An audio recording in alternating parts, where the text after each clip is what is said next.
కాళేశ్వరం మీద మీరు చేసిన స్టడీ చాలా గొప్పది. అవినీతి జరగలేదంటారా? మీరు ఇందాక చిన్న చిన్న తప్పులు అన్నందుకు అడుగుతున్నా. అవినీతి కాళేశ్వరం విషయంలో జరగలేదు అంటారా? అమ్మా ఇప్పుడు నేను నేను నేను జరిగింది అని చెప్పని ప్రతిపక్షంగా పెద్ద ఎత్తున కాంగ్రెస్ పార్టీ ఆరోపణలు చేసింది కదా. When that allegations were made I was other side. అవును.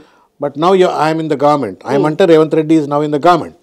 ఇప్పుడు కాంగ్రెస్ పార్టీ అధినేతగా ముఖ్యమంత్రిగా అధికారం ఉన్నాడు. మరి ఎందుకు ప్రూవ్ చేయలేకపోతున్నాడు? ప్రూవ్ చేయొచ్చు కదా. నేనేమంటున్నా, ప్రతిపక్షంలో ఉన్నప్పుడు మేము అలిగేషన్స్ చేసినాం, ప్రూవ్ చేయి మరి. ఎందుకు ఇన్ని ఒక నిజంగానే సచ్ ఎ గ్లేరింగ్ గ్యాప్స్ అంటే వాస్తవంగా పెద్ద పెద్ద ప్రాజెక్టులు కట్టినప్పుడు స్పిల్ ఓవర్స్ ఉండవని అనుకుంటే మూర్ఖత్వం. ఇది దురదృష్టకరమైన దేశం. ఇది ప్రపంచంలోనే ఇటువంటి పెద్ద పెద్ద ప్రాజెక్టులు కట్టినప్పుడు ఎక్కడో ఒక దగ్గర ఏదో స్పిల్ ఓవర్ ఉంటుంది. మీకు గుర్తా? ఆయన పేరు ఏం పేరు? మేము చదువుకునే రోజుల్లో మేము ఏదో ఇట్లా కొట్లాడి ఏదో కోర్టుకు పోయినాం. నల్లగొండ జిల్లా కోర్టులో మాకు ఏదో పేచీ ఉంటే పేచీకి పోతే ఆ టైంలో మాతో పాటు పేచీ అటెండ్ అయిన సుబ్బరామరెడ్డి గారు. ఎవరైనా సుబ్బరామరెడ్డి గారు గాయత్రి కన్స్ట్రక్షన్స్ ఏందా అంటే ఆయన నార్జర్ డ్యామ్కు ఏదో సిమెంట్ ఏదో సప్లై చేస్తా ఉంటే అందులో ఏదో గలాటా అయింది, గఫ్లా అయిందని చెప్పని కేసు పెడితే పట్టుకొచ్చు.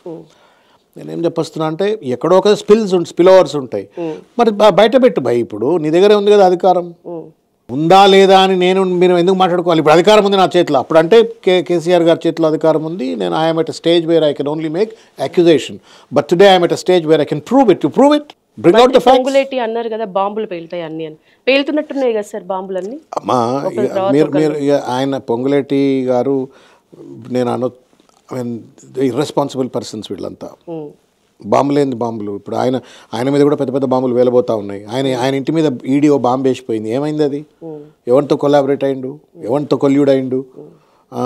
ఎందుకు 4 గంటల పాటు అదానితోటి ఐటీసీ కోహినూర్లో మీటింగ్ పెట్టుకొని కాళ్ళు మొక్కిండా?